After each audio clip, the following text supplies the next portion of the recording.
very respected gentleman. And I'm thrilled to announce today that DMAC will be investing at least $20 billion over a very short period of time into the United States, and they may go double or even somewhat more than double that amount of money. It's a great thing, and I believe he will say that he's doing it because of the fact that he was very inspired by the election. They wouldn't do it without that election, I can tell you. A lot of people wouldn't. You saw last week where we have somebody who's going to go from $100 to $200 billion, and we have many other people, and we'll be bringing some of them out. Some of them like to do it somewhat more quietly, and some don't, and they feel so strongly about the country that they want to let people know about it. But it's an honor to have such a great investor investing in our country. The investment will support massive new data centers across the Midwest, the Sun Belt area, and also to keep America on the cutting edge of technology and artificial intelligence. He's very big into the data centers, and that's going to be a very hot item in the coming years, as you know, with AI. In particular, the first phase of the project will be in Texas, Arizona, Oklahoma, Louisiana, Ohio, Illinois, Michigan, and Indiana, those places. And Hussein, I'd love you to come up and say a few words. Thank you very much. Thank you. Thank you. Thank you, Mr. President. It's been amazing news for me and my family when he was elected in November. We've been waiting 4 years to increase our investments in U.S. to a very large amount of money. We are a company operating in more than 20 countries around the world. We have delivered more than 45,000 luxury units and another 45,000 in the pipeline. In data center, we are in 10 countries around the world, in Asia, Europe, and Middle East. And we're very, very excited now with his leadership and his open strategy and policy to encourage businesses to come to U.S. For the last 4 years, we've been waiting for this moment. And we're planning to invest $20 billion and even more than that if the opportunity in the market allow us. But at the moment, we're planning $20 billion in data center, catering for the AI and cloud business for the hyperscalers. Fantastic. Thank you, Mr. Great President. honor. Thank you very much. So nice. And that man knows what he's doing. He knows. So, Hussein, we're going to work with you and make sure everything goes smoothly. We have powers that haven't really been used in terms of environmental. If you invest over $1 billion in the United States, we're going to give expedited reviews to everybody because everyone's afraid they're going to come in and get caught in the quagmire, which is very prevalent in the United States, unfortunately, the quagmire of environmental and various other regulations and rules. And I made it a point of telling people if you invest $1 billion or more, and we'll do this for people with far less too, but we guarantee it. We're going to move them quickly through the environmental process. Sometimes people held up 12, 13, 14, 15 years. I saw it with plants in Louisiana where I got it approved in literally a week. They were through the review in 1 week after spending 14 and a half years trying to get it, and they were going nowhere. It was a terrible thing. So I've been a victim of that myself over the years, and I think I know all the games and all the tricks that are played, and much of it is just done to stop progress. So we're going to be helping you and everybody else that comes to the United States and wants to invest their money, that you don't get tied up for the rest of your life and you can't do anything. This commitment further underscores that many of the greatest business leaders on earth are seeing a very bright economic future for America since the election. As you know, a lot of positive things have happened. We are inheriting a difficult situation from the outgoing administration, and they're trying everything they can to make it more difficult. Inflation is continuing to rage, and interest rates are far too high.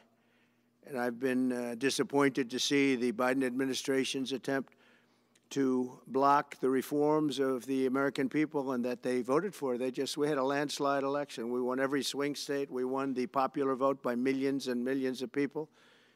Nobody even knows how many people, millions. And they're still counting in some areas. You know, they're still counting the vote in some areas. Can you believe this? What a place. What a horrible place. One of the things we're going to do is we've got to fix the election so that we get honest counts and they get done by 10 o'clock in the evening or something thereabouts. They have places where they're still counting votes. President Biden's actions yesterday on offshore drilling, banning offshore drilling, will not stand. I will reverse it immediately. It'll be done immediately. And we will drill, baby, drill. And we're going to be drilling in a lot of other locations. And the energy costs are going to come way down. They'll be brought down to a very low level. And that's going to bring everything else down. That's what caused it to go up, along with the ridiculous spending on the Green New Scam. All this money, trillions of dollars. It's like throwing it right out the window, what they're doing. And they're trying to spend so much now. They're just taking money and giving it to anybody that wants it for any project at all if it's certified under the Green New Scam. And they don't work, and it's too expensive.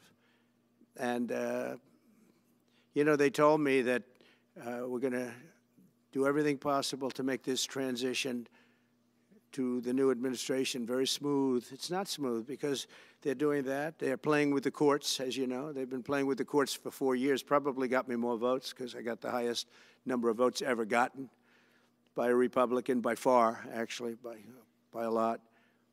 And, you know, we had a great election, so I guess it didn't work. But even to this day, they're playing with the courts. They have their friendly judges that like to try and make everybody happy on the Democrat side.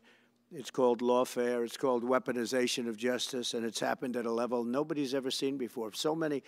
I defeated deranged Jack Smith. He's a deranged individual. I guess he's on his way back to The Hague, and we won those cases. Those were the biggest ones, and the press made such a big deal out of them, but we did nothing wrong. We did nothing wrong on anything, and the people saw that. You know, when they vote, when a Republican, it's not easy for a Republican. When the Republican wins the popular vote by millions and wins all 7 of the swing states, people said, well, he could win 4.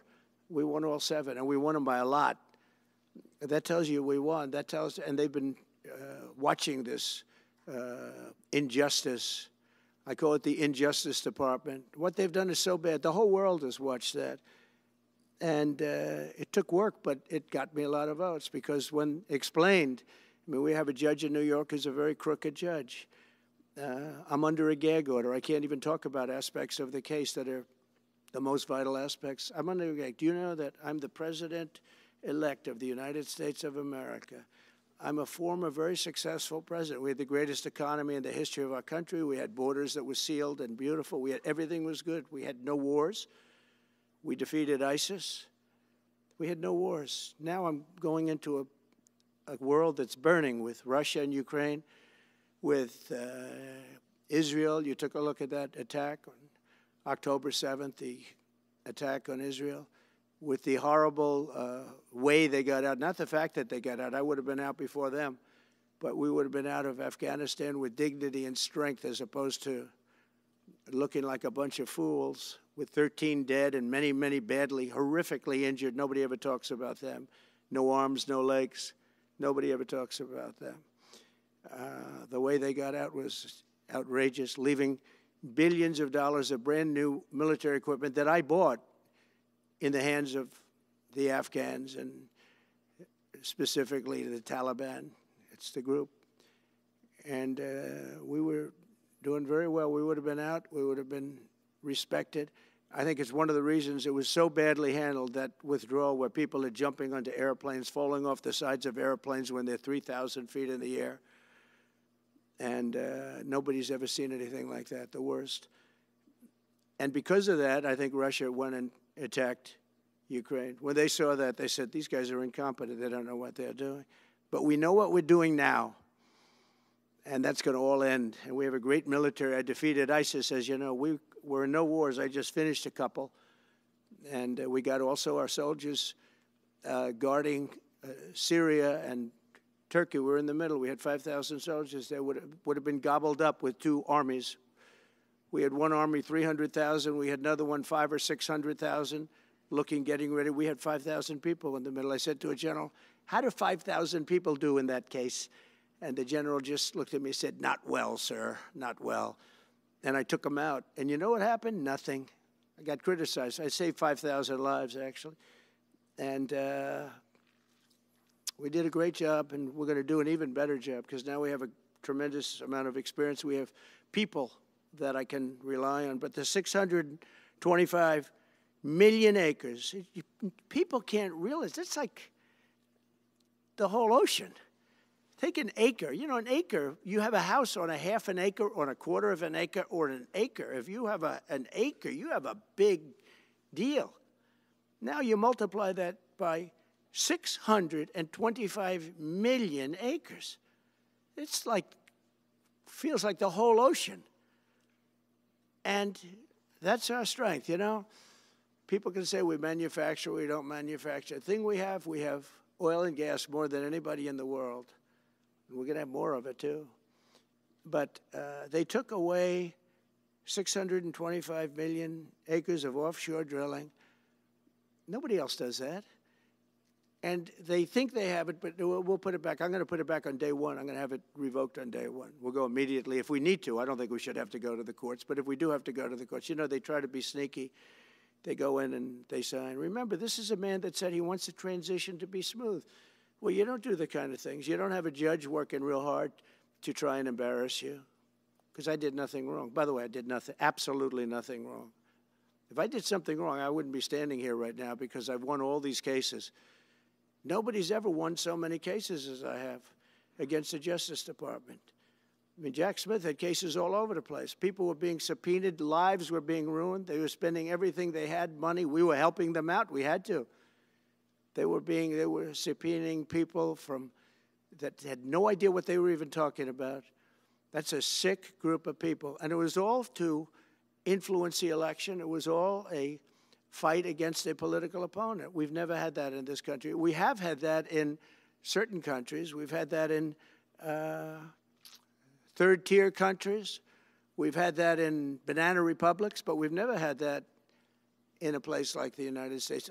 I don't even know if it's been on a small level. I'm sure it has been on a small level, but this was the largest level ever. They brought this moron out of The Hague. He's a mean guy. He's a mean, nasty guy. His picture was perfect, because you look at his picture, you say, that's a bad guy with his robe, his purple robe. And he executes people. He shouldn't be allowed to execute people because he'll execute everybody. He's a nut job. But we won all of those cases with him. And, I mean, I don't know the judge in Florida, but we had a brilliant judge in Florida that saw right through it. And we won the case. She was a brilliant judge with great courage. You know, the left, as we call them, the radical left, they have a way, they play the ref, and they play it very hard. They play the ref. They go and say horrible things about judges and prosecutors. And some judges and prosecutors say, look, the only way I'm going to get these people off my back is to give victory to them. They're playing the ref. I think it's illegal what they do. It's almost like talking. It's worse than talking to a judge. But the judge in Florida, Judge Cannon, was brilliant and tough, and she didn't stand for it. And I don't know her. And never met her until the case, and I don't believe I said even one word to her. But she was very, very strong and very, very brilliant. And her opinion was so brilliant that they dropped their appeal. They couldn't beat the appeal. So that's what we're up against. So they say we're going to have a smooth transition. All they do is talk. It's all talk. Everything they do is talk. We're going to have a smooth transition. And then they take 625 million acres and they essentially landmark it so you can't ever drill there again. Well, we're going to be drilling soon. We're going to be opening up Anwar. We're going to be doing all sorts of things that nobody ever thought was even possible. But remember, and just to get off the subject, because I couldn't believe it when I heard it yesterday, I couldn't believe the size of it. I mean, you put down a map and put this up, it's just massive. And remember that that's worth probably, I mean, I've had estimates, $40 to $50 trillion. That's more than our national debt. Essentially, he's thrown it away. He's thrown it away. He's taken $50 trillion.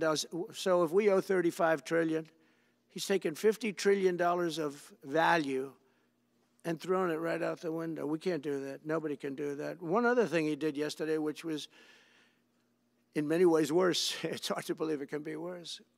He wants all gas heaters out of your homes and apartments. He wants them to be replaced by essentially electric heaters. I don't know what it is with electric. This guy loves electric. We're going to be ending the electric car mandate quickly, by the way. This guy loves electric. And we don't have enough electricity. And then we have AI where we need more. And he wants everybody to have an electric heater instead of a gas heater. Gas heater is much less expensive. The heat is much better. It's a much better heat. As the expression goes, you don't itch. Does anybody have a heater where you go and you're scratching? And that's what they want you to have. They don't want you to have gas where you don't have the problems of the electric. And the source is plentiful. They're much cheaper to operate. They're much better. They work much better. They look much better. 60% of homes and apartments have gas heaters. He wants them all removed quickly. These people are crazy. There's something wrong with them. There's something wrong with them. They also want to go back, and they have already started that, to when you buy a faucet, no water comes out because they want to preserve. Even in areas that have so much water, you don't know what to do. It's called rain. It comes down from heaven. And they want to do, no water comes out of the shower. It goes drip, drip, drip. So what happens, you're in the shower 10 times as long, you know. No water comes out of the faucet. You want to wash your hands. They want to go back to even stronger than what they have right now. As you know, I ended that policy. You can have all the water you want. It makes no difference. It comes weird, especially in certain areas. We have so much water, we don't know what to do with it. But these are all things. They want very, very little water to go into your dishwasher, almost none. And you know what people do? They just keep pressing, pressing, pressing, keep it going. They end up using more water. Likewise, washing machines. They want in your washing machine to have very little water coming out of the washing machine. So when you wash your clothing, you have to wash it 4 times instead of once. You end up using more water. We're a party of common sense, and things that I'm telling you now is really all about common sense. On January 20th, we'll turn the economy around very quickly, because right now when I think of our economy, I think about inflation.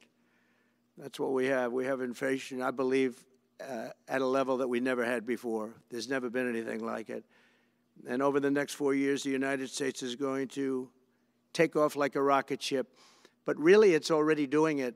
If you take a look, just last month, SoftBank announced the $200 billion. I think it'll be 200. He said between 100, and I said, how about making it 200? And he sort of said yes, but let's say it's 100, but it might be 200, right, Brian? Dollars, United States, creating more than 100,000 jobs. Hussein just announced a tremendous investment that he's going to make, and that's money that's in the bank. He's going to come and do it, and he'll do a great job, and he'll build the best centers in the country, I guarantee, because I know the way he builds. Since my election, the stock market has set records. The S&P 500 index has broken above 6,000 points for the first time ever, never even close. In a single month, small business optimism soared 41 points. It's not a 41. It went up 41 points. And that's the largest in the 39-year history of the group that does it. According to Gallup, the American people's confidence in the economy has just surged to the highest level in history. That's why I have a news conference like that. I take the greatest business leaders in the world. I say, hey, do you want to say you're going to invest the money? They're not looking for news conferences. They're saying, what am I doing here? They go in and they invest money, but it's good to know where the smartest business people in the world are investing, and they're investing in the United States. So we've done this all in 2 months of not being there. You know, we haven't been there. And it's pretty amazing, and we think we're going to do some really great things, really great things. We're being respected again all over the world. The Panama Canal is a disgrace, what took place at the Panama Canal. Jimmy Carter gave it to them for $1, and they were supposed to treat us well. I thought it was a terrible thing to do. You know, it was the most expensive structure ever built in the history of our country, relatively. It would be the equivalent of over substantially over $1 trillion today. We lost 38,000 people. Think of it, 38,000 people, they died from malaria, mosquitoes. They were unable to stop the mosquitoes. They paid people 5 times more to take the job. Many of those people died. We gave it away for $1. But the deal was that, you know, they have to treat us fairly. They don't treat us fairly. They charge more for our ships than they charge for ships of other countries. They charge more for our Navy than they charge for navies of other countries. They laugh at us because they think we're stupid, but we're not stupid anymore. So the Panama Canal is under discussion with them right now. They violated every aspect of the agreement, and they've morally violated it also. And they want our help because it's leaking and not in good repair. And they want us to give $3 billion to help fix it. I said, well, why don't you get the money from China? Because China's basically taken it over. China's at both ends of the Panama Canal. China's running the Panama Canal. And they come to see this Biden, this guy who should never have been allowed even to run for president. Of course, she shouldn't have either, because that never happened. I had to be 2 people, not 1. But they want $3 billion to fix the Panama Canal that's run by China and makes a lot of money, China. One of the most profitable structures ever built, because you have ships lined up back to Florida, frankly, and they just keep going through, and the numbers are staggering, $500,000 to $1 million a ship. And they took it away from us, meaning we gave it to them for $1. But not going to happen. What they've done to us, they've charged us, they've overcharged our ships, overcharged our Navy. And then when they need repair money, they come to the United States to put it up. We get nothing. Those days are over. Working with the Republican majorities in Congress, we'll cut taxes, slash regulations, raise wages, and boost incomes at a pace the world has not seen before, and certainly not from our country. We had a big chunk of it for the first 3 years prior to COVID coming in my administration. We had the greatest economy in history. We cut the most regulations in the history of our country, and I did that all in 4 years, by 4 times more than any other president cut. We did that in 4 years, and we were just getting started. We'll impose new tariffs so that the products on our stores will once again be stamped with those beautiful words, made in the USA. And we are not treated well, as you know, by Canada. Canada is subsidized to the tune of about $200 billion a year, plus other things. They don't essentially have a military. They have a very small military. They rely on our military. It's all fine, but, you know, they got to pay for that. It's very unfair. I have so many great friends. One of them is the great one, Wayne Gretzky. I said, run for prime minister. You'll win it'll take 2 seconds. But he said, well, am I going to run for prime minister or governor? You tell me. I said, I don't know. Let's make it governor. I like it better. But no, something's going to have to be done. Same thing with Mexico. We have a massive deficit with Mexico, and we help Mexico a lot. They're essentially run by the cartels, and can't let that happen. Mexico's really in trouble, a lot of trouble. Very dangerous place. And we're going to be announcing at a future date pretty soon. We're going to change, because we do most of the work there, and it's ours. We're going to be changing, sort of the opposite of Biden, where he's closing everything up, essentially getting rid of $50 to $60 trillion worth of assets. We're going to be changing the name of the Gulf of Mexico to the Gulf of America, which has a beautiful ring that covers a lot of territory. The Gulf of America, what a beautiful name. And it's appropriate. It's appropriate. And Mexico has to stop allowing millions of people to pour into our country. They can stop them. And we're going to put very serious tariffs on Mexico and Canada, because Canada, they come through Canada too, and the drugs that are coming through are at record numbers, record numbers. So we're going to make up for that by putting tariffs on Mexico and Canada, substantial tariffs. And we want to get along with everybody, but, you know, they have to, it takes 2 to tango. we're approaching the dawn of America's golden age. It's going to be a golden age for America. We have things that nobody else has. We have more natural resources. We have, number one, nobody knew that until I came along. I made us number one. We were number 3. I made us number 1 in a very short period of time in drilling. And you know, you can talk about windmills. They litter our country. They're littered all over our country like dropping paper, like dropping garbage in a field. And that's what happens to them, because in a period of time they turn to garbage. Most expensive energy ever. They only work if you get subsidy. The only people that want them are the people that are getting rich off windmills, getting massive subsidies from the U.S. government. And it's the most expensive energy there is. It's many, many times more expensive than clean natural gas. So we're going to try and have a policy where no windmills are being built. You know, off the coast of New Jersey, they want to build like 200 windmills. The people are going crazy. Nobody wants them, and they're very expensive. They don't work without subsidy. You don't want energy that needs subsidy. Energy is a good business. You don't need subsidy. But when you build these massive towers, I mean, they're 25 stories tall, 40 stories. They have one 70 stories tall. The blades, they take 3 ships to ship them. It's crazy. They're dangerous. You see what's happening up in the Massachusetts area with the whales, where they had 2 whales wash ashore in, I think, a 17-year period. And now they had 14 this season. The windmills are driving the whales crazy, obviously. And they had actually over, I think, 125 or something over a number of years. And we don't want that to happen. It's a disaster it's amazing the way a true environmentalist would say, oh, we love wind. It sounds good, but that's about where it ends. You know, after 10 years, you have to redo them.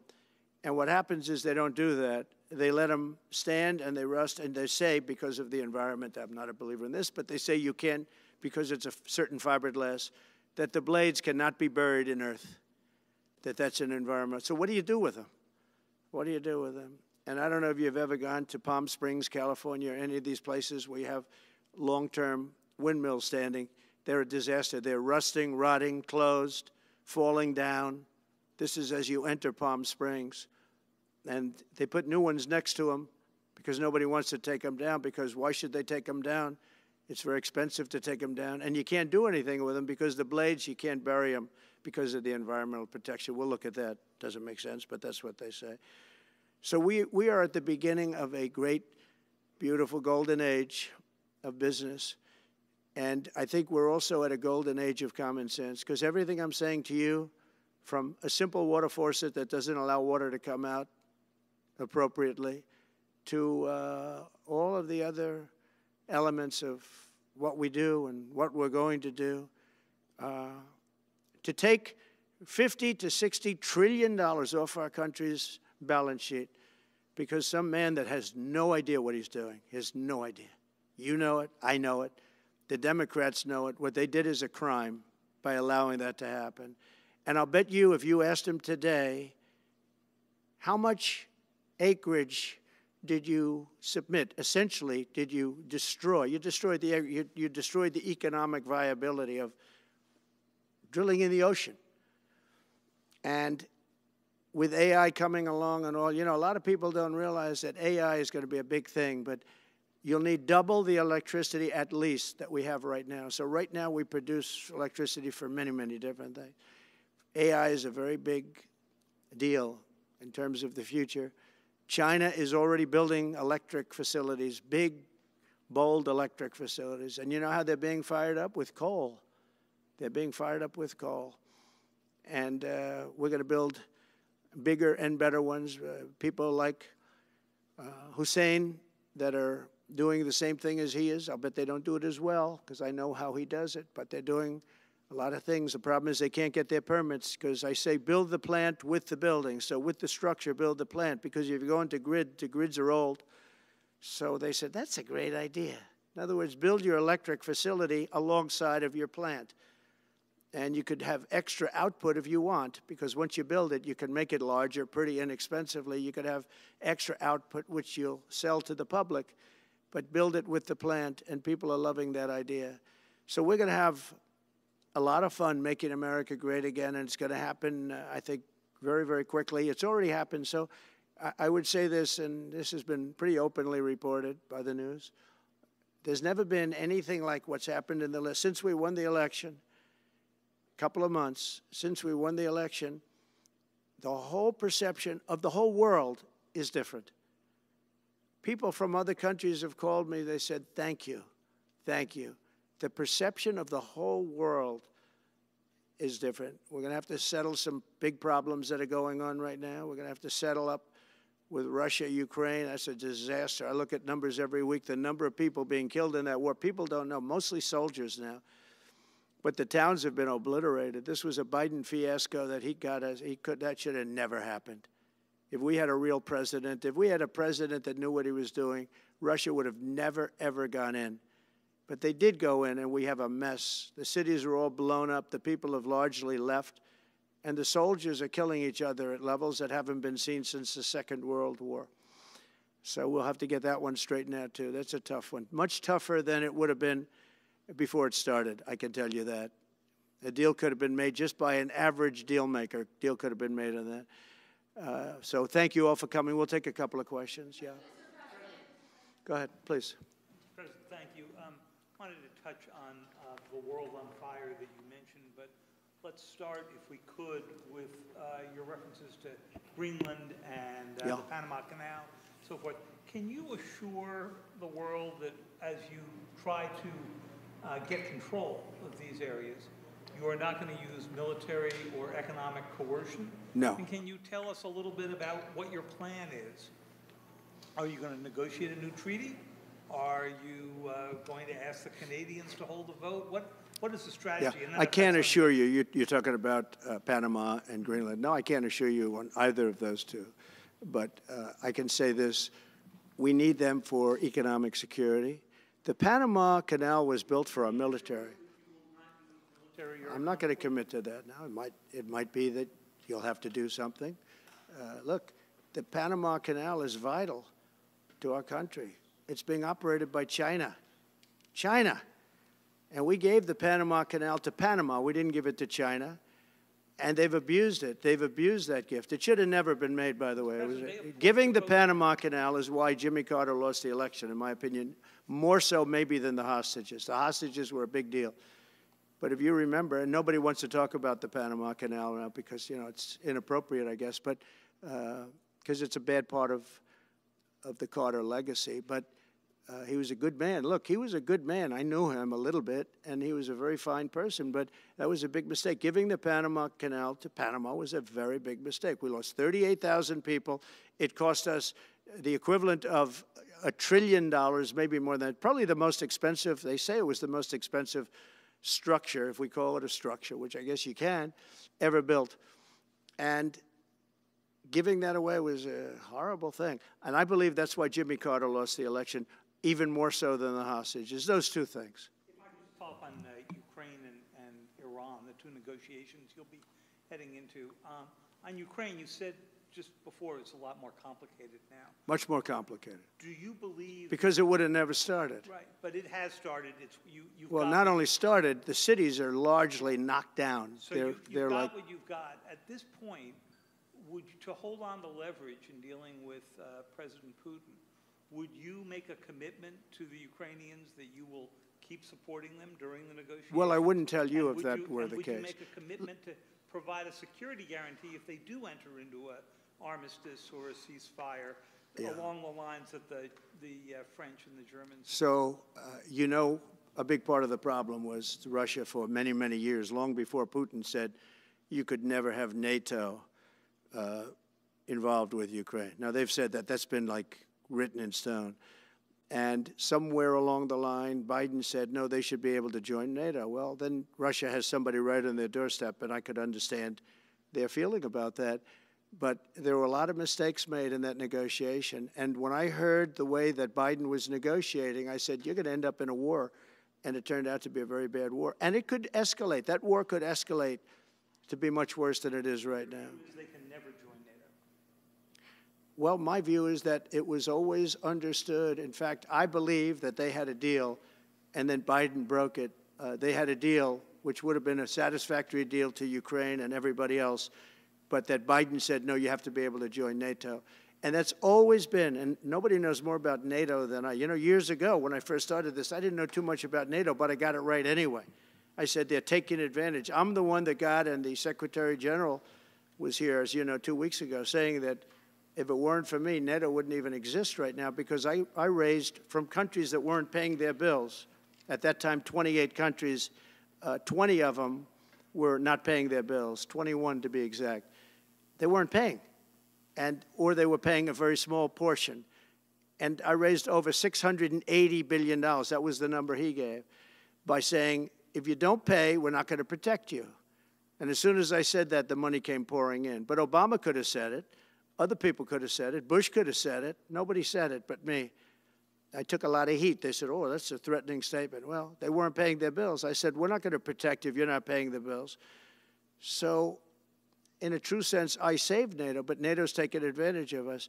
And one of the problems that I have, and I've said it openly, I said it to President Zelensky, Europe is in for a tiny fraction of the money that we're in. Now, whether you like that situation or not, Europe is much more affected than the United States. We have a thing called the ocean in between us, right?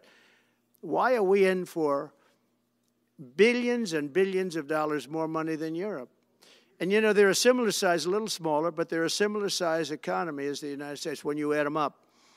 And yet Europe is in for a small fraction of the number the United States is in. Now, Biden could have called them up during the term. That's what I did. I said, you have to pay your bills. And they all, one stood up. I won't say who. You'll probably have it because the papers, the media hated to report on it. But a prime minister stood up from a country, you know, a famous meeting of 28 nations with no press, no anybody in the room. He stood up. He says, does that mean if we don't pay our bill, and at that point it was 2%, it should be 5%. It should be 5%, not 2%. But at that point it was 2%. But many people didn't pay. Some people didn't pay anything. But many people were way, including Germany. Germany was at less than 1%. You're going to press for 5%? Well, I think NATO should have 5%, yeah. Well, you can't do it at 2%. I mean, at 2%, every country, if you're going to have a country in a regular military, you're at 4%. I think they should be, you know, they're in dangerous territory. I think it should be, they can all afford it, but they should be at 5%, not 2%. I'm the one that got them to pay 2%. But a gentleman stood up, a prime minister stood up, and he said to me, sir, could I ask you a question? You're saying we have to pay our bills. If we don't pay our bills, will the United States protect us from Russia? I said, if you don't pay, you mean you're delinquent? He said, yes. He said, if you're delinquent, we will not protect you. I took a lot of heat. Although it was somewhat closed door, I took a lot of heat from the media. And you know what happened? The money started pouring in. That's why NATO has money. And the Secretary General said it was the most incredible thing he had ever seen in a negotiation. Now, if I would have said, yes, we will, nobody would have paid. If I would have loved to say, yes, we'll protect you even if you don't pay. But that's not the way life works. Mr. President, two questions related to each other. First, you said on your first day of office you're going to pardon January 6th defendants. Are you planning to pardon those who were charged with violent offenses? Well, we're looking at it, and we have other people in there. And as you see, I guess 24 or 28 people came now from the FBI. That came out very quietly. Nobody reported it, but they had people in some form related to the FBI. They had 4 or 5 people that were strongly related to the FBI. We have to find out about that. We have to find out about Hezbollah. We have to find out about who exactly was in that whole thing, because people that did some bad things were not prosecuted. You know, I see it all the time, and you see it too. People that were doing some bad things weren't prosecuted, and people that didn't even walk into the building are in jail right now. So we'll be looking at the whole thing, but I'll be making major pardons. Yes, please. Sorry, just one more follow-up. Please. On Jack Smith's report. Good afternoon, Mr. President. It's good to see you again. 2 questions about Syria and the ongoing war in Gaza. About Syria, the Pentagon disclosed last month the U.S. has some 2,000 troops in Syria. That's almost double the number initially we were told of 900. Will you keep that troop capacity the same upon taking over? Well, I won't tell you that because that's part of a military strategy, but I will say it was Turkey. Turkey's been after that country in different names and different forms and shapes for 2,000 years. Those people that went in are from Turkey. And President Erdogan is a friend of mine. He's a guy I like, respect. I think he respects me also. He's the one that didn't go after certain people after I requested that he not. You know who I'm talking about, the Kurds. I don't know how long that's going to, because they're natural enemies. They hate each other. But he didn't do that yet, and he didn't do it in the past also. He started, and I said, please don't do that, and he didn't do it. So, but if you look at what happened with Syria, Russia was weakened, Iran was weakened, and he's a very smart guy. And he sent his people in there through different forms and different names, and they went in and they took over, and that's the way it is. I'm sorry, I don't mean to interrupt you. Do you have concerns about HTS taking control of By the way, I Syria at have this point? the envoy here. Is that in the back? It is. Standing with my son, Eric, is Steve Witkoff, who's just got back from the Middle East, and he's done a fantastic job. He's a great deal maker. I said, what we need there is a deal maker, because nobody makes a deal. We have people that understand where the rivers are and where the meets and bounds are, but they can't talk. They can't make deals. Steve's done a great job. I just want to thank you, Steve. You've been working endlessly for months, and he's working specifically on the hostages, trying to get them back. Well, that was my second question. Is Hamas Steve, come up for a second. Maybe you might want to say a couple of words. Sir, I didn't- released another hostage I didn't know Steve was going to be here, actually. Neither did I. He's done a fantastic job, and it's a dangerous job, too, and we appreciate it. He didn't know about this kind of danger and the other deal-making he does. Now he sees a lot of big danger. Come on up, Steve. Mr. President, can I ask you a second part of that? Hamas Yeah, released just one another second, hostage please. video. I'm going to give you a little report on the hostages, if I can. Steve? Thank you very much. Thank you, Mr. President. Wow. Well, I think we're making a lot of progress, and I don't want to say too much because I think they're doing a really good job back in Doha. I'm leaving tomorrow back to go to Doha, but I think that we've had some really great progress, and I'm really hopeful that by the inaugural, we'll have some good things to announce on behalf of the President. I actually believe that we're working in tandem in a really good way, but it's the President, his reputation, the things that he has said that are driving this negotiation. And so hopefully it'll all work out and we'll save some lives.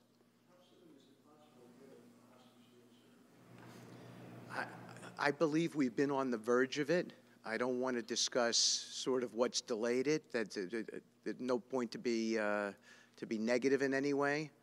But I think it's the President, his stature, what he said he expects, the red lines he's put out there, that's driving this negotiation. I'm going back probably either this evening or tomorrow night.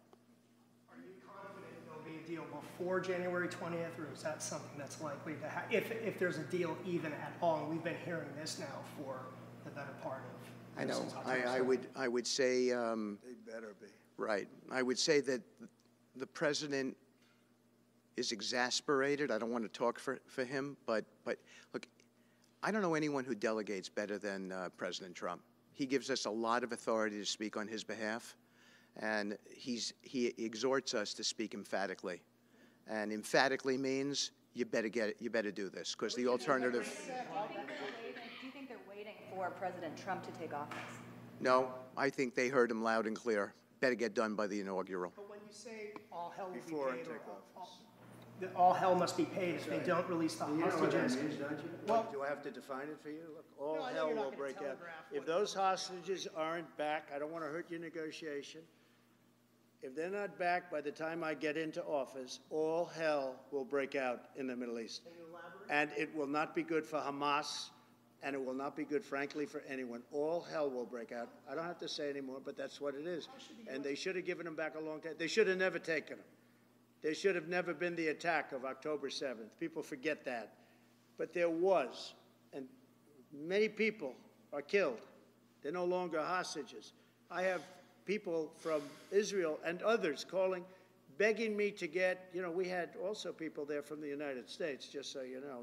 They're holding some so-called hostages from the U.S. But I've had mothers come to me and fathers crying, Can I get the body of their son back? Can I get the body of their daughter back? That beautiful girl where they threw her in the car, pulled her by her ponytail and threw her in the car like she was a sack of potatoes. I said, what happened to her? Sir, she's dead. Like a 19, 20-year-old beautiful girl. And the way they treated her. And I just say it this very simply. Steve's got a job to do. He's a great guy, great negotiator, great person. They respect him over there already. It's what we needed over there. We have people that know everything about the Middle East, but they can't speak properly. They don't know. He's a great negotiator. That's what I needed. I could have sent that gentleman right over there, Hussein. He's a great negotiator. There are people, they're rare. Great negotiators are very rare, like a great surgeon. But we have the right person. But I tell this, I don't want to hurt the negotiation. If the deal isn't done before I take office, which is now going to be 2 weeks, all hell will break out in the Middle East. Okay? Thank you, Mr. President. You've done a great job. Thank you. Mr. President, more than 140 police officers were injured by rioters on January 6th. Will you pardon anyone who attacked a police officer? Well, you know, the only one that was killed was a beautiful young lady named Ashley Babbitt. She was killed, and there was actually somebody else that was killed, also a MAGA person, but people don't give it 100% credibility. I'm going to find out about it, and we're going to find out. But Ashley Babbitt was killed. She was shot. She had never been shot. She was shot for no reason whatsoever. In fact, they say that she was trying to hold back the crowd, and the crowd was made up of a lot of different people, so we'll see. But I will tell you this, the person that was killed was Ashley Babbitt. The other thing is, when they talk, you know, there was never charges of insurrection or anything like that.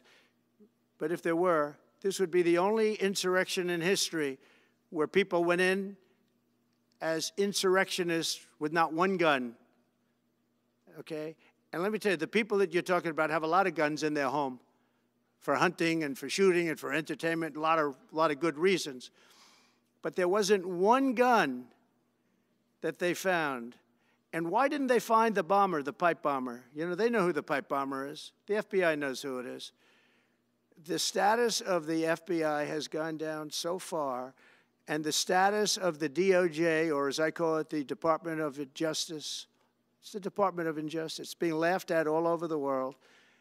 And hopefully with Pam Bondi and with Kash Patel and with other people that we're putting in, that will all come back. If you do a poll in the FBI, I guarantee I'm at like 90% with the agents of the FBI, but they have hurt that incredible place. Law enforcement, I mean, you think of the FBI, they raided this house. By the way, they could have told me, could I see this? I would have given them, I actually told them, come in anytime you want. You can see anything. They raided the house, and the case was dismissed. And now I'm in litigation. I'm suing them for doing that. And I feel so badly doing it. I'm the President of the United States, and I'm suing the United States. But I'm suing them for other things, too. The FBI has gone so, its reputation has been so horribly hurt. Between Comey, who is the worst, and all of the others, what's happened to the FBI is, and we're going to make it great again. We're going to make the FBI great again. We're going to make the Department of Justice fair and strong, but fair again. Because all they did was attack me because I'm their political opponent. And that includes with local judges like Marchand. You ought to find out. Ask them, why do I have a gag order where I'm not allowed to speak? Think of it. I'm the President of the United States, and I'm not allowed to speak. Why? Because if I did speak, people would understand the scam. It's a scam. And we have very dishonest judges, and New York judges are very bad. We had one that valued this house at $18 million because it was good for their case. He actually valued that chandelier is worth more than $18 million. He valued this house as $18 million. And we have another one who was so nasty, so horrible, such a brute, most vicious, vile person. These are New York judges. But we've won most of the cases, so we're very happy about that. Please. Back on Greenland, your position is clear, but have you directed your staff to take specific actions to draw plans? And can you you elaborate again? You didn't rule out military coercion Well, we need Greenland for national security purposes. I've been told that for a long time, long before I even ran. I mean, people have been talking about it for a long time. You have approximately 45,000 people there. People really don't even know if Denmark has any legal right to it. But if they do, they should give it up because we need it for national security. That's for the free world. I'm talking about protecting the free world. You look at, you don't even need binoculars. You look outside, you have China ships all over the place.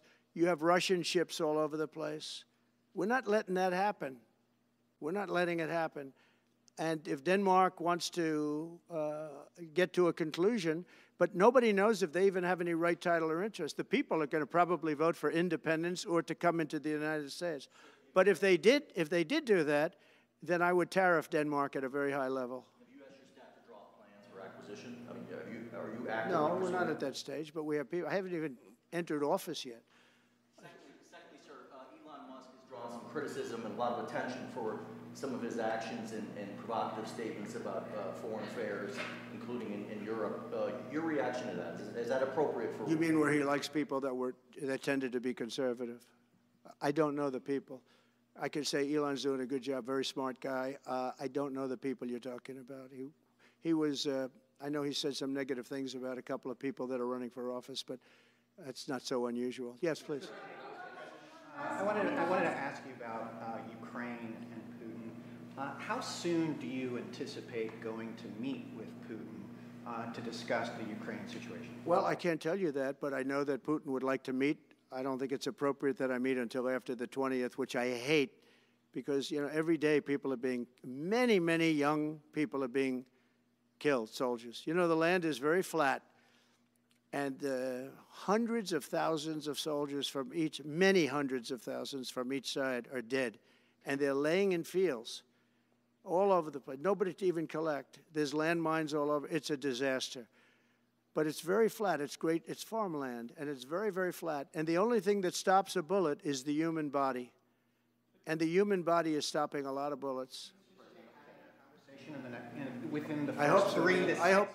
I hope to have 6 months. No, I would think, I hope long before 6 months. Look, Russia's losing a lot of young people, and so is Ukraine. And it should have never been started. That's a war that should have never happened. I guarantee you, if I were president, that war would have never happened. Who would you like to nominate to replace Michael Barr as vice chair of the military? I'll be announcing somebody. Mr. President, if we were to work under the assumption that you're serious about making Canada 51st state of the United States, the leader of the Conservative Party in Canada said, under no circumstance will it ever be the 51st state. Maybe he won't win, but maybe he will. I don't care. You had suggested. Listen, I don't care what he says. But Sir, real fast, you said you were considering military force to acquire Panama and Greenland. Are you also considering military force to annex and acquire Canada? No, economic force, because Canada and the United States, that would really be something. You get rid of that artificially drawn line, and you take a look at what that looks like. And it would also be much better for national security. Don't forget, we basically protect Canada. But here's the problem with Canada. So many friends up there. I love the Canadian people. They're great. But we're spending hundreds of billions a year to protect it. We're spending hundreds of billions a year to take care of Canada. We lose in trade deficits. We're losing massive. We don't need their cars. You know, they make 20% of our cars. We don't need that. I'd rather make them in Detroit. We don't need the cars. We don't need their lumber. We have massive fields of lumber. We don't need their lumber. We have to unrestrict them because stupid people put, you know, restrictions on, but I can do that with an executive order. We don't need anything they have. We don't need their dairy products. We have more than they have. We don't need anything. So why are we losing $200 billion a year and more to protect Canada? And I said that to, as I called him, Governor Trudeau. I said, listen, what would happen if we didn't subsidize you, if we didn't, because we give them a lot of money. We help them. As an example, we're buying icebreakers, and Canada wants to join us in the buying of icebreakers. I said, you know, we don't really want to have a partner in the buying of icebreakers. We don't need a partner. But the U.S. the right to lay claim to a No right. Nope. No right. Here's what we have. We have a right not to help them with their financial difficulties because we owe $36 trillion too. We're going to start knocking it out pretty fast, but we're going to be able to do it because of energy and other things. But no right. No right. But why are we supporting a country, $200 billion plus a year? Our military is at their disposal. All of these other things, they should be a state. That's why I told Trudeau when he came down, I said, what would happen if we didn't do it? He said Canada would dissolve. Canada wouldn't be able to function if we didn't take their 20% of our car market. You know, again, they send us hundreds of thousands of cars. They make a lot of money with that. They send us a lot of other things that we don't need. We don't need their cars, and we don't need the other products. We don't need their milk. We got a lot of milk. We got a lot of everything, and we don't need any of it. So I said to him, well, why are we doing it? He said, I don't really know. He was unable to answer the question, but I can answer it. We're doing it because of habit, and we're doing it because we like our neighbors, and we've been good neighbors, but we can't do it forever, and it's a tremendous amount of money. And why should we have a $200 billion deficit and add on to that many, many other things that we give them in terms of subsidy? And I said, that's okay to have if you're a state. But if you're another country, we don't want to have it. We're not going to have it with European Union either. European Union, we have a trade deficit of $350 billion. They don't take our cars. They don't take our farm product. They don't take anything. And so we're not going to have it with them either. Brian, go ahead. Yes. Happy New Year, by the way. Thank you. We have some breaking news. You may not be aware of this, but it looks like Canon has blocked the DOJ from releasing the Smith's report until further court proceedings. Get your thoughts on that. Wow, that's a big story. Yeah.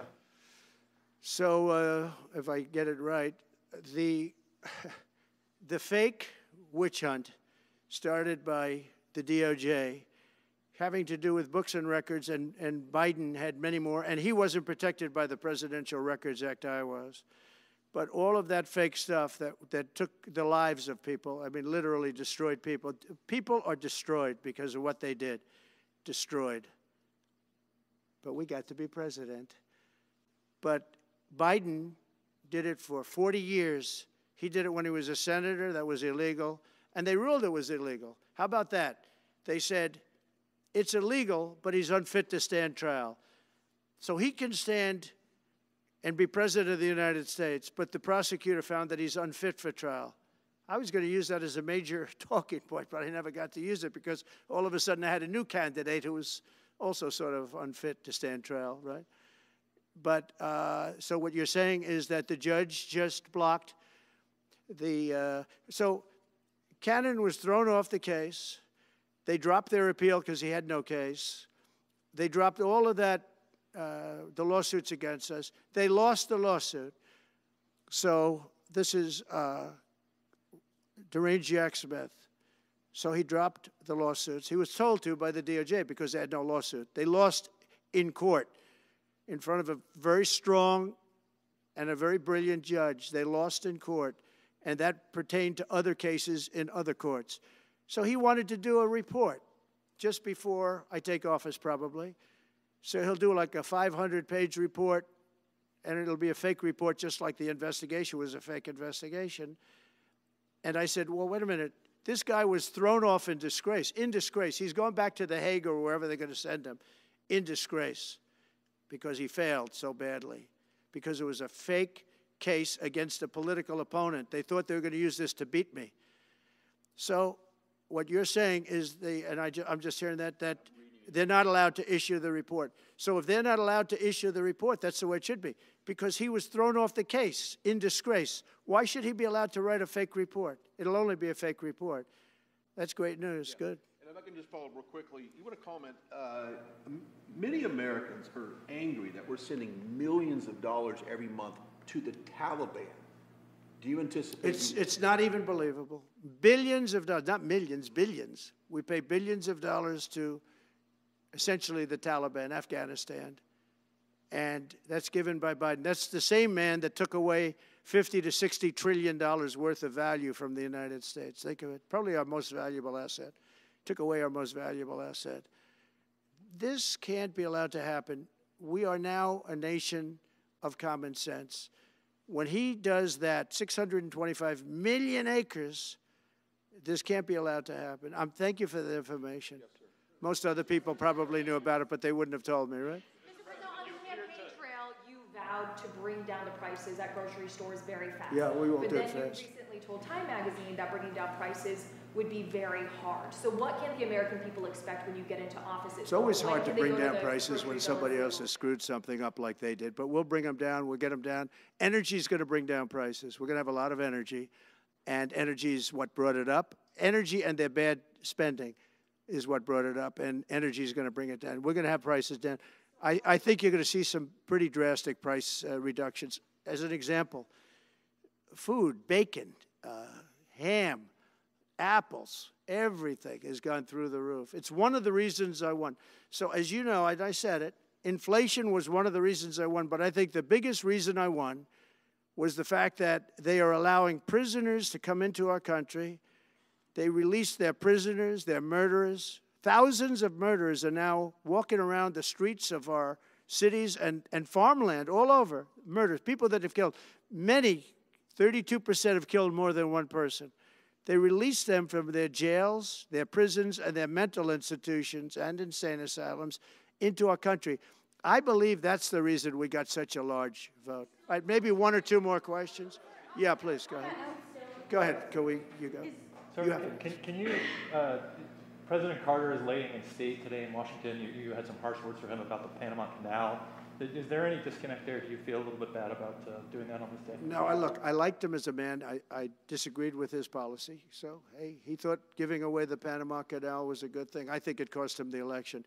That and the hostages. I actually think that was a bigger factor because that's a deal that just should not have been made. But, again, this was a question that was asked of me. I didn't bring it up. I didn't want to bring up the Panama Canal because of Jimmy Carter's death.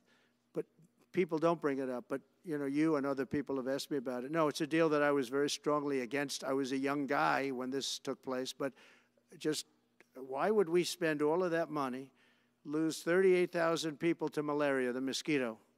They were dying. It was horrible what was happening. They paid them 4 times more than they would make in the United States, but they knew they were going to go over there and die.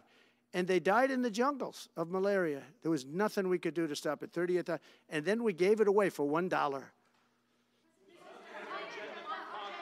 Without getting their agenda through Congress, you appeared to open the door in your radio interview yesterday for a 2-bill approach. Is it still your preference for one big, beautiful bill, as you have said? Well, I like one big, beautiful bill, and I always have, I always will. But if 2 is more certain, it does go a little bit quicker because you can do the immigration stuff early.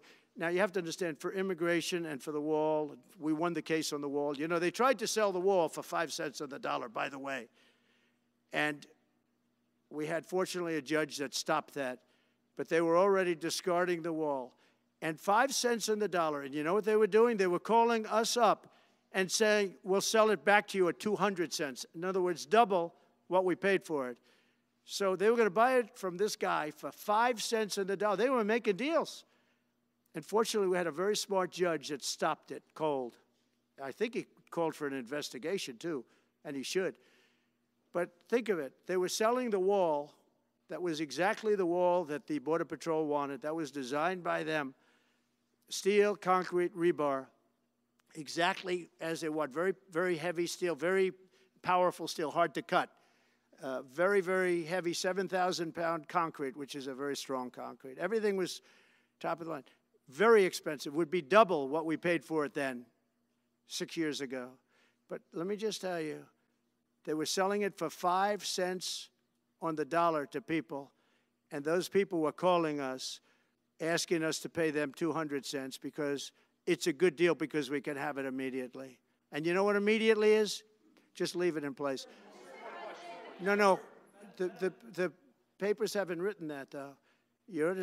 That deal is like all the other things that these people do. These people either hate our country or they're very stupid. And I don't believe they're stupid because nobody can cheat on elections like they cheat and be stupid. They either hate our country or they're stupid. So remember what I said because nobody wants to report it. They were selling the wall for 5 cents on the dollar. and trying to resell it back to us for 200 cents or less, but for 200 cents on the dollar. That's a nice return. They announced that it will stop putting fact checks on posts on its website. And Meta said today it would stop putting fact checks on its website and instead allow community to fact check. Well, I watched their news conference, and I thought it was a very good news conference. I think they've come a long way. Meta, Facebook. I think they've come a long way. I watched it. The man was very impressive. I watched it. Actually, I watched it on Fox. I'm not allowed to say that. Say it? Do you think he's directly responding to the threats that you have made to him in the past? With these Probably. issues? Yeah, probably. The last time you were here, you were asked a question about the U.S. possibly launching a preemptive strike on Iran. You said you wouldn't answer that question. On who? Obviously, on Iran. The U.S. launching a preemptive strike on Iran's nuclear facilities. And I said, I don't talk about it. It's a military strategy. But it is a legitimate question. It's something well, it's not really, because only a stupid person would answer it. Look, it's a military strategy, and I'm not answering your questions on military strategy. All right, one more. Brian, go ahead. Brian.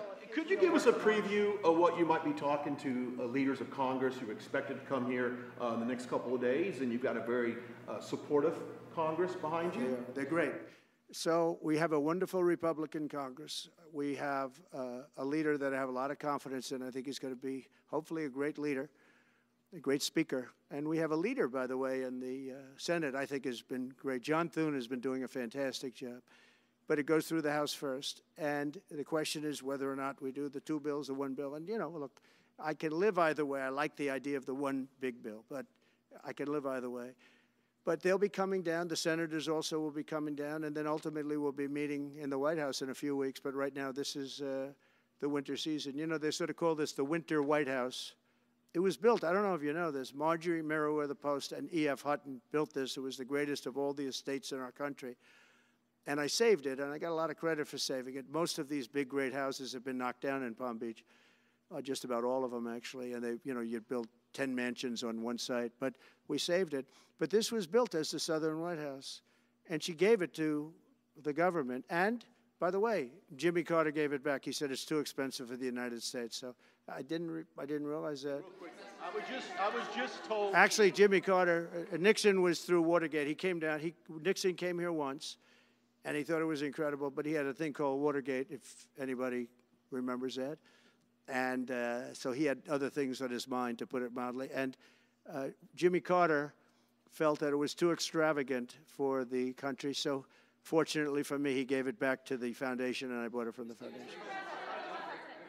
On reconciliation, some Republicans saying in trade for a massive bill that you and they share the interest in, they want to see big spending cuts. Do you agree with that? And what Well, I'm okay with spending cuts. I like spending cuts. Just I'm on the record for spending cuts. And the debt ceiling was given to us. It shouldn't have been, but it was put in our lap. And what I want in terms of debt ceiling isn't the ceiling. I just don't want to see a default. That's all I want. I never talked about spending more money necessarily than all I want to see is no default, because nobody knows what would happen if there was a default. It could be 1929 and it could be nothing. But that was put into our lap, and it shouldn't have been, but it was, and so we'll handle it. But debt ceiling is not about raising a lot of money. It's really just about extending it. I just want to see an extension. On immigration, how much can you do by executive order? Are you planning to do on executive order when it comes to immigration? And how much do you want Congress to tackle this issue? And also on day one, well, I had the safest border in the history of our country by far. You remember the famous chart that I brought down. I love that chart very much for a lot of reasons. But I have the safest border by far in the history of our country. And when I took it over, it was a mess. Nothing like it is now. This is 10 times worse. I got elected because of the border the first time, and I think I got elected largely because of the border the third time. And the second time I did equally well. Well, not as well as the last time, but I did very well. And I will say, this was too big to rig. You know the expression? Too big to rig. They couldn't do it. They tried, but they couldn't do it. I didn't get very much from Congress at all. I just said that we're being invaded, and I took the money out of the military. Much of the wall, I built over 500 miles of wall. much of that wall was built through money that I put into the military. We took it out because we couldn't get things from Congress in those days, and we took it out. And that wall was built largely with money coming from the military. So, very simple. I went to the military, I said, our country is being invaded by very similar, nothing like what's invading our country now. They weren't releasing prisons into our country, and they weren't releasing mental institutions in, but some bad dudes were coming in, right? And I said, our country is being invaded. And I took that money largely from the military. I was sued 9 times by the Democrats in Congress, and I won all those suits. And we ended up building 571 miles of wall. Once that wall was built, they start going around it. So we're going to add another 200. That would have been up in 3 weeks. And then we had a very unfortunate election result. And they said, we don't want to put it up. We'll sell it. And they started selling it for 5 cents on the dollar. What a second. So we'll do this again. I just want to thank everybody very much. I'm just telling you, this will be the golden age of America. This is the golden age of America. We're going to have a great country again. We're a country right now under siege. We have so many different problems, and nobody respects us overseas, but now they do. The Italian prime minister, as you know, came here the other night, just flew in and flew out. She wanted to see me. And great respect is being shown when I went to the cathedral in France. Great respect was shown by the prime minister, the president, by everybody. France was, and by the way, I have to say they did a great job in the cathedral. But great respect is being shown to our country again. And we have a great country, but we have to run it properly. It's going to be run properly. We want to get back those hostages for Israel and for us. You know, we do have people that are hostages being held. And I'll just say it again. If this deal's not done with the people representing our nation, by the time I get to office, all hell is going to break out. Thank you very much. Thank you. The Ukraine-Russia war before you take office. Can you clarify what you mean by military force in the Panama Canal?